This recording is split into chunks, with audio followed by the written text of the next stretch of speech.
You have to cut off about 5, well really like 6, including this base, this bottom trace, 6 traces. 1, 2, 3, 4, 5, 6. Cut along that line.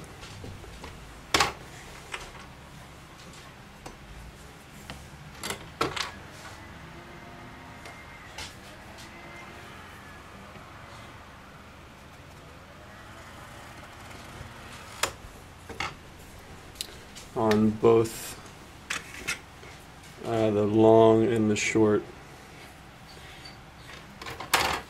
piece, which will be joined together.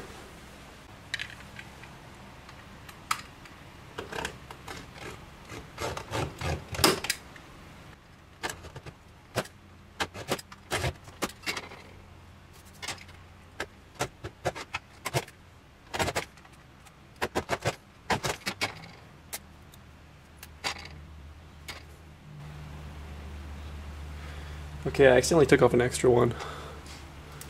So, careful when you're doing this cutting operation.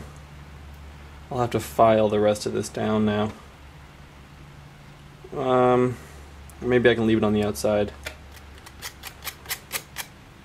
So yeah, careful when you cut off these traces.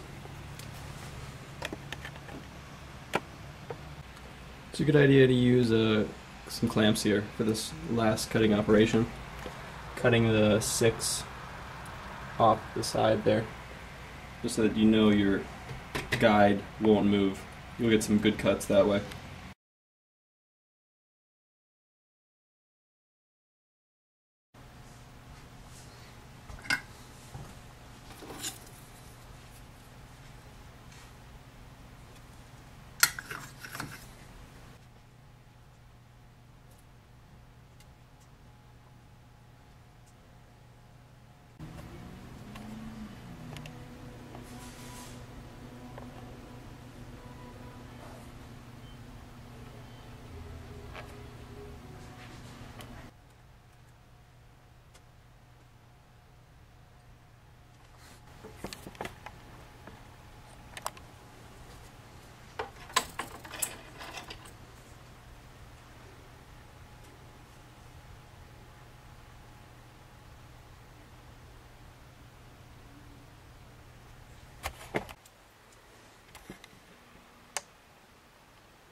Okay, here's how I did my calculations for my, how I was going to do, how many traces to put in series in each parallel branch. So, let's do it step by step, shall we? I have a 12-volt system.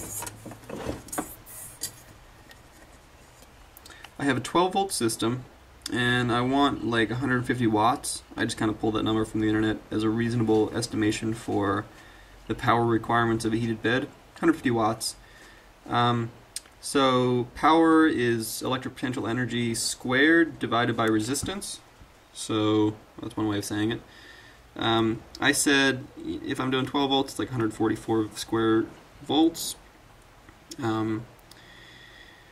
I basically said 144 divided by 150 is basically 1. So it's less than 1, but I'll just call it 1. Makes things easy. And I know that the resistance of parallel branches, if the branches have equal resistance, which to make it easy to fabricate, I said, yeah, let's do it. Make the resistances of the parallel branches equal. So if you have equal resistances in parallel branches, it goes like the resistance of each branch divided by the number of branches. So if you have 2 branches at 1 ohm each, you have a half an ohm in your parallel system. I have about 100 traces, and I'm going to divide them equally, as I just said. So the number of traces in series per branch, I define that to be small t, lowercase t. And the number of parallel traces will be capital T. And so therefore, since I measured my 0.18, my total resistance will be 0.18 ohms per trace times the number of traces in series divided by the number of parallel branches. So another way of saying that is, let me say that again. The total resistance of the parallel system will be equal to 0.18, which is the resistance of each trace, times the number of traces in series per branch divided by the number of branches. And since I know that I have 100 traces total and I have T traces per branch, small t traces per branch, capital T, I should have called that B, I don't know why I called it capital T, whatever, just to confuse myself. 100 divided by small t gives me T, and you'll notice the units cancel and I'm left with the units of just branch. So I'll have T branches. Okay, so I plugged that expression into the above expression, and I solved it for I solved it for small t, and I am plugging in 1 ohm for my total resistance, which I solved for 1 ohm earlier with that equation. So I solved it for t, and I got 23.6. And I said, 23.6, that's kind of like 25. I said, try it with 25. But when it came to fabricating the thing, I decided to go ahead and go with 26, which is an even number. And it turns out that the way I cut the board, in that lengthwise cut, instead of taking off 6 traces, I took off 7 on accident. Well, it turns out that that's perfect for using 26 traces per series, in series per branch. That's perfect. It divides perfectly into the number of traces I had. So I ended up with 4 equal branches. And a question I had at the time was, if I'm getting 3 amps per branch, can staples, which are galvanized steel, conduct 3 amps constantly like that without heating up too much and melting? I think they can, but we'll see. I've been kind of cruising along here and not really taking footage. so I'm sorry about that. Right now I've got everything wired up according to my calculations. I went with 26. I'm calling from this side to this side along one of these traces. I'm calling that a trace. So I decided to go with 26 traces in series per branch with 4 branches.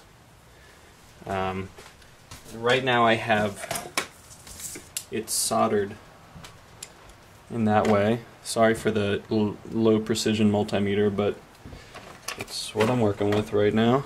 So right now I'm gonna take a measurement of the first series,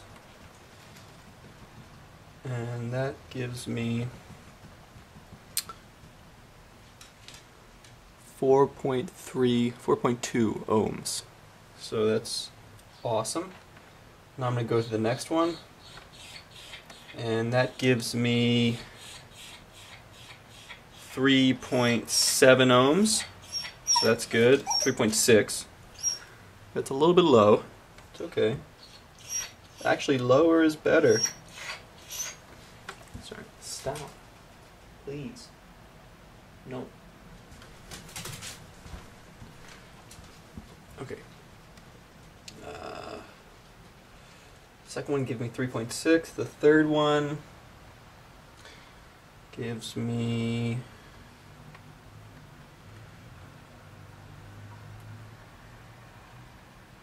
3.9. Good. And the last one gives me 4.2. So they're all right around that area, the 4 ohm area, and I think they all actually do end up having 26 in them if you do it this way. The last one has 2, 4, 6, 8, 10, 12, 14, 16, 18, 22, 24, 26, 2, 4,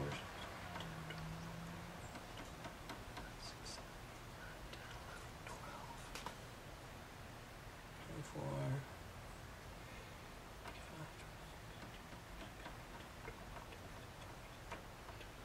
Yeah, they all end up having 26 in them. So I guess, let's see, it's 35, it's 37 times 2, 74 plus 37 minus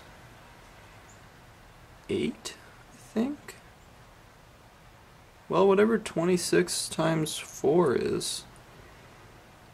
Well, 104. So I guess I figured I had around 100 in my calculations. I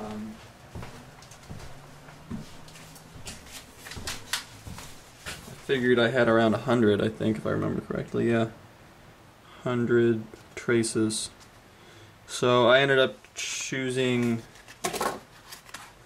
to go with 26 because I wanted an even number so that I could have all my positive and negative terminals coming out of this side, and then I could just go ahead and solder every pair of traces together on this side. Oh man, that can't focus. There we go. So along here, sorry, where the camera work? These are just pairs.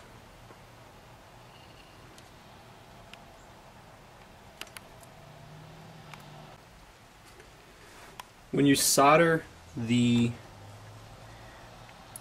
traces together, the pairs together, like a pair, basically, when you do that solder joint, the way I do it is, let me set my camera up. The way I do it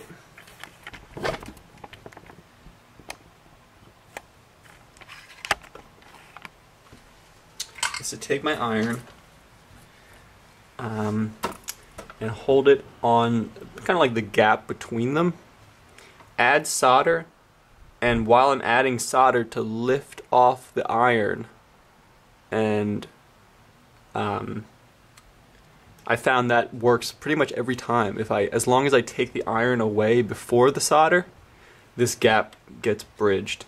That works for the ends, and for the middle, on the long ones, or on the fatter traces which don't have, sorry, on the fatter traces that don't have holes, you can do a solder blob between them. That's very hard to do. I just used a wire there.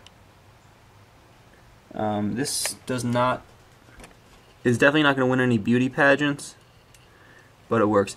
You'll notice that, like, on some of these I've dragged solder along the trace, like these lines here. That's because I'd have too much in this area and I had to drag it away. And I definitely used plenty of copper braid cleaning this up. But eventually I got to the point where I just figured, you know what, I don't care about the copper. I don't want to waste my copper braid. It was a free sample. Okay, I'm talking too much. This is how the bed, or the heater element, fits into the mounting onto the bed plate. See, you can't make a 300 or a 12-inch by 12-inch heating element because you have the clamps here, the bed clamps, so you need to clear those. That's why I had to make it smaller, and that's why I had to cut this, just for reiteration. So all my terminals are on this side of the bed. Let's see, here's an example. The end of that series trace that started here, it ends there, and a new one begins here. That's why I chose an even number of traces per branch. So I'm going to put a black wire on this side and a red wire on that side. I'm going to do that for all of them. Okay, I got the wires in, and they go. So this is kind of what I'm calling the front of the board up here. And I have a wire going from the first fat trace to the beginning of the next trace, and then from that trace to the beginning of the next trace, from that trace to the beginning of the next trace. Then I have a wire from the end of the first trace to the end of the second, to the end of the third, to the end of the fourth. So you need 6 wires in total, and they're like 3 inches long, maybe a little bit, maybe like 3.5. So this is how I kind of orient it when I look at it. And let's get a measurement of the total resistance. This will be across the entire parallel. So I'm putting one of my leads on the very first trace and one on the very last trace. So I'm taking the resistance across the entire series parallel array. And it's a little bit more than 1 ohm. 1.4. Ooh, so 1.3. I don't really trust this meter at low resistances, so I'm just going to plug it into my power supply and see how it heats up. Okay, here's a power supply that can give 18 amps on the 12-volt line. So I've got my bed plugged in to the 12-volt line there. Alligator clips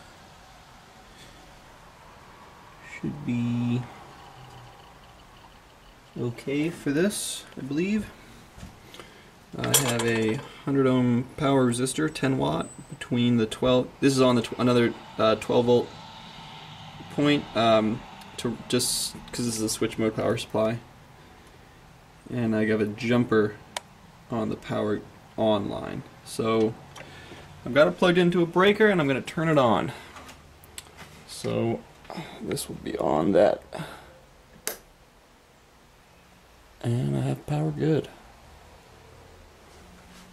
So what am I thinking? Why don't I put an ammeter in here?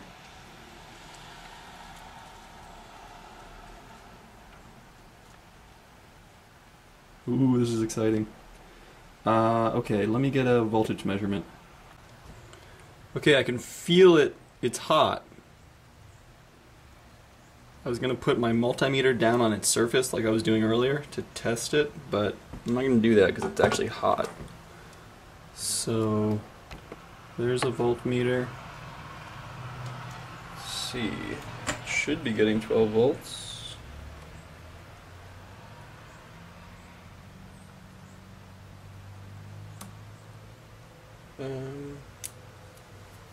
This thing is a piece of crap. Sometimes it doesn't.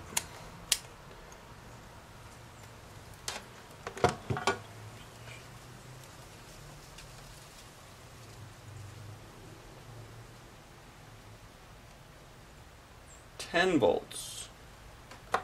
Huh. Why only 10? 10.2 volts. So my power supply is not giving me 12 volts. I'm going to try taking this across that resistor.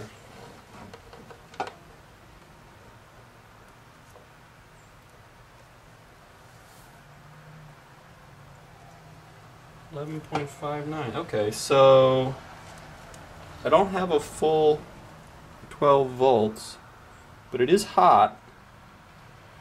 Let me go grab a thermometer. I'm going to leave it on.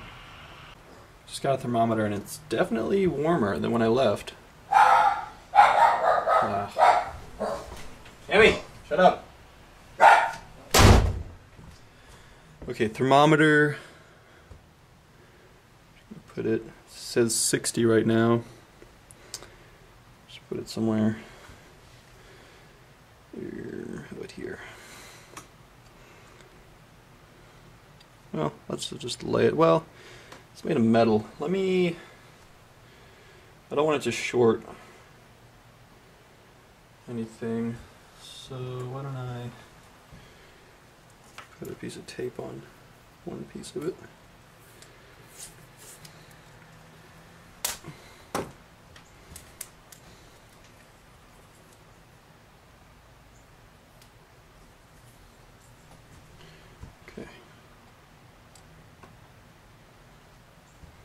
Thermometer is in position, and it's definitely rising. Forget what you want your bed to be at when you're printing PLA, which is what I'll probably be printing. Okay, right now we're at 80 degrees. I really ought to put an ammeter in here. Let me do that. Whoa, 100. What is electrical tape rated for?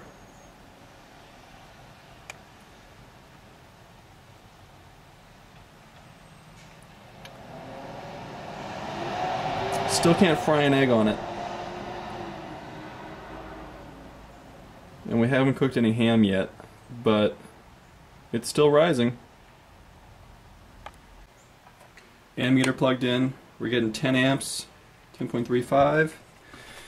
I think it's only been about 5 minutes, and we're at 120. So I'm gonna have to see where this takes me. I'm running out of camera space, so I have to stop and delete some stuff to continue filming. Okay, I just realized I had that window open the whole time, so that was affecting the time it takes to heat, because I was actually just getting a breeze coming in. I have a voltmeter on now, and I disconnected this power resistor. I don't think you even need that This is a more modern power supply, way more modern than the one I'm using for the motors. So yeah, I don't think I need it. The LED is still on, so ostensibly I don't need it. What do we got here? 140. We're getting there. Another 15 degrees and I can print with PLA. But I'm still only getting around 10 volts. I don't know if that's a meter issue or if it's because of the high current draw. Another thing I can do is try to put on a... Where is the wire? Yeah, here. I could take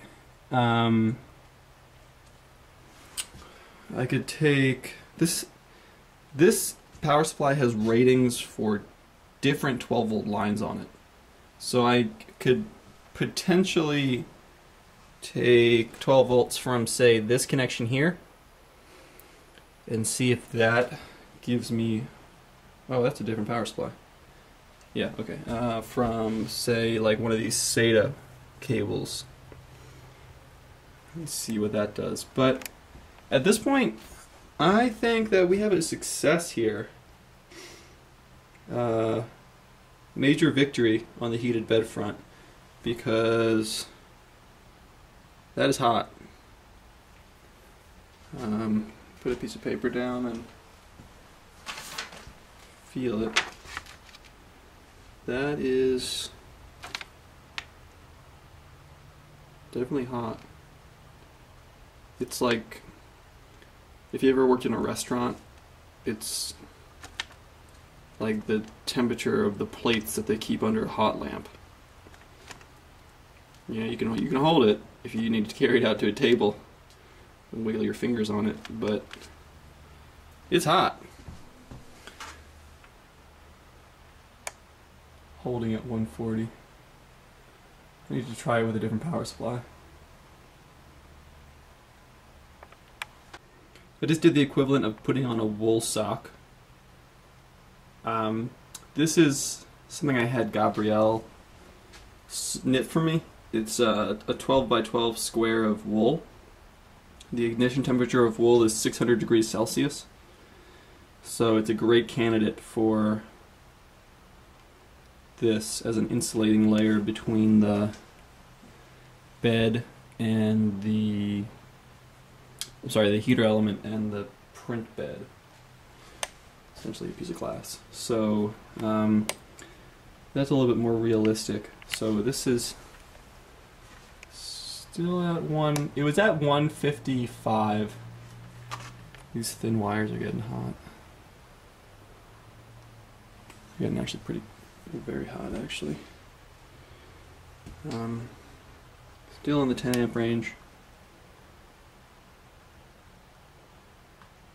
And these wires are not too hot.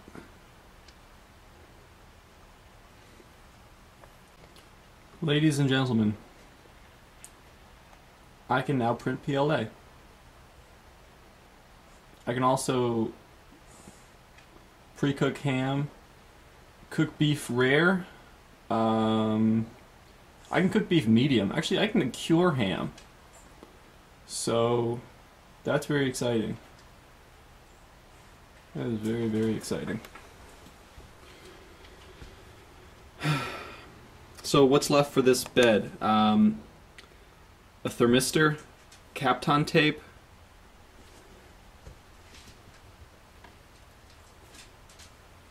this is hot, that's good. It's good and hot.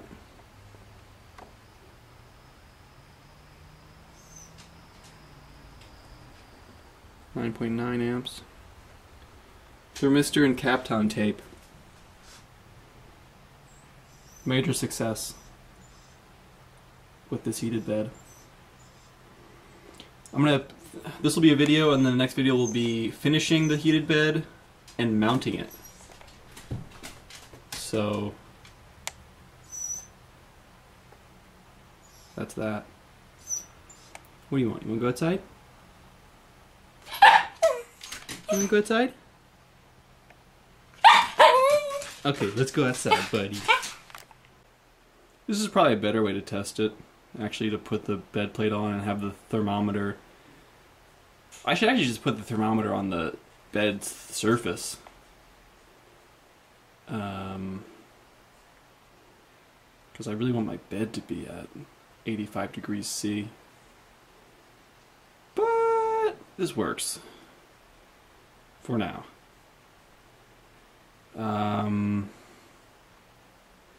Yeah. I don't know. Maybe having the wool layer is not such a good idea. Maybe I should have a wool layer on the top and the bottom. Because if I put the wool layer on the top, heat will want to escape through the holes in the strip board. Oh, unless I Kapton tape everything. So I'll have to put Kapton tape all around this, which I was planning on doing anyway. Right now I've dropped to 120, so that is deeply saddening, but there is hope. So Kapton tape is on the way, and better power supply setup is on the way. That 10 volts is pissing me off. This was supposed to be a good power supply. So yeah. Heated bed success, total cost about, I forget what the total cost was, like 15 bucks? Okay, it's been a long time. I was editing this video. It's been about an hour, probably at this point, because it's getting dark out. And I'm at 180, almost 190. At one point I was at almost 200. So this bed can perform, and adjusting some things like Kapton tape around the strip board to prevent air from leaking through it will definitely insulate it better. Clipping off the staple and copper leads that I haven't clipped off yet, so I can get the bed, the glass bed closer to the strip board, will decrease temperature losses. Tightening the entire thing will decrease losses. But if I put my hand on here, like, I can't leave it on there. It's hot.